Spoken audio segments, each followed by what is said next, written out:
மீரா தமிழ் நேயர்களுக்கு வணக்கம். இன்றைய தினம் யாழ்ப்பாணத்தில் இடம்பெற்றிருக்கக்கூடிய ஒரு முக்கியமான செய்தி தொடர்பாக பார்க்க வேண்டும்.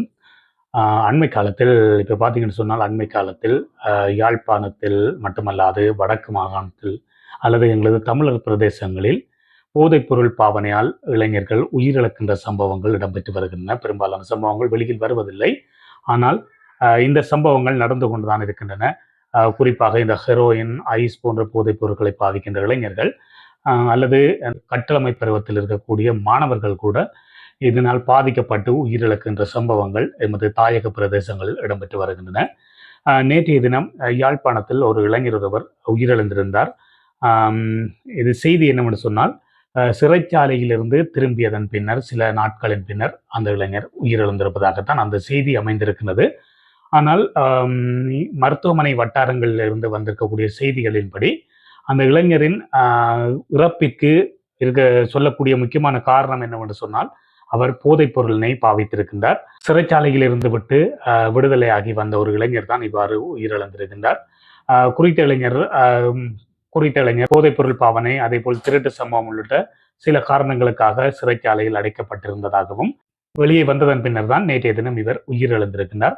உயிரிழந்ததன் பின்னர் இவரது சடலத்தை மருத்துவமனைக்கு உறவினர்கள் கொண்டு சென்றிருக்கின்றார்கள். அங்கே அவரது சடலத்தை உடற்கூறாய்வு செய்து பார்த்தபோது திருப்திகரமான சில தகவல்கள் கிடைத்திருக்கின்றன. என்னவென்று சொன்னால், அவர் உயிரிழந்திருப்பது போதைப் பொருளினை அவர் அளவுக்கு அதிகமாக எடுத்ததனால் இந்த உயிரிழப்பு இடம்பெற்றிருக்கின்றன. குறிப்பாக குறித்த இளைஞர் சிறைச்சாலைக்கு செல்வதற்கு முன்னர் பாவித்த அதே அளவு போதைப் பொருளினை தான் கடைசியாக பாவித்த அளவு போதைப் பொருளினை மீண்டும் பாவித்ததனால் அவரது அந்த போதைப் பொருளுக்கு அவரது உடல் ஒத்துழைக்காததன் காரணமாக அவர் உயிரிழந்திருக்கின்றார். மனிதர்களது உடல் போதைப் பொருளுக்கு நாளாக நாளாக பழக்கப்பட்டு போகும் என்று சொல்வார்கள். சிறிதளவிலிருந்து அதிகளவு போதைப் பொருளை எடுக்கும் அளவுக்கு கூட ஒருவரது உடல் மாற்றமடையும், அதாவது இசைவாக்கம் அடையும் என்று சொல்வார்கள்.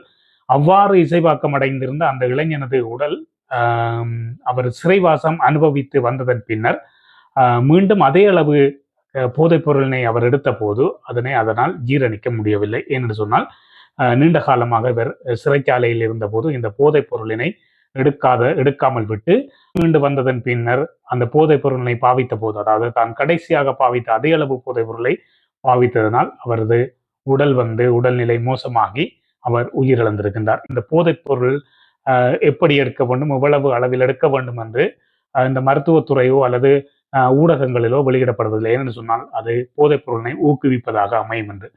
இருந்தாலும் எவ்வளவுதான் போதைப் பொருள் உயிருக்கு ஆபத்து, ஒருவருக்கு மட்டுமல்லாமல் அவரை சார்ந்திருப்பவர்களுக்கு கூட அதனால் ஏற்படக்கூடிய பாதகமான விளைவுகள் அல்லது அபாயகரமான விளைவுகள் தொடர்பாக எவ்வளவுதான் கூறினாலும், இந்த போதைப் பொருளை பாவிப்போரின் அளவு நாளுக்கு நாள் அதிகரித்து கொண்டுதான் இருக்கின்றது.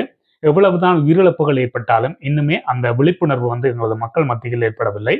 போதைப் பொருளை அளவுக்கு அதிகமாக பாவிப்பதனால்தான் இந்த உயிரிழப்புகள் ஏற்படுவதாக சொல்லப்படுகின்றது.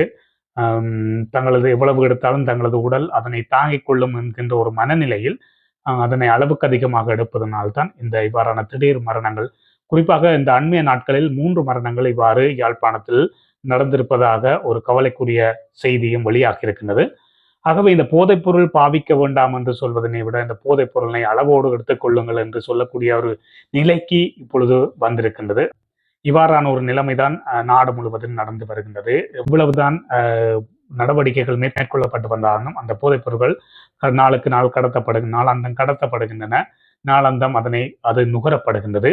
ஆகவே இந்த போதைப் பொருள் பாவிக்க வேண்டாம் என்று சொல்வதை விட இந்த போதைப் பொருளை எந்த அளவில் பாவிக்க வேண்டும் என்று சொல்லக்கூடிய ஒரு நிலைமைதான் தற்பொழுது இது ஒரு மிக மிக ஒரு கவலைக்குரிய ஒரு நிலைமையாக நடந்து வருவதை நாங்கள் காணக்கூடியதாக இருக்கின்றது.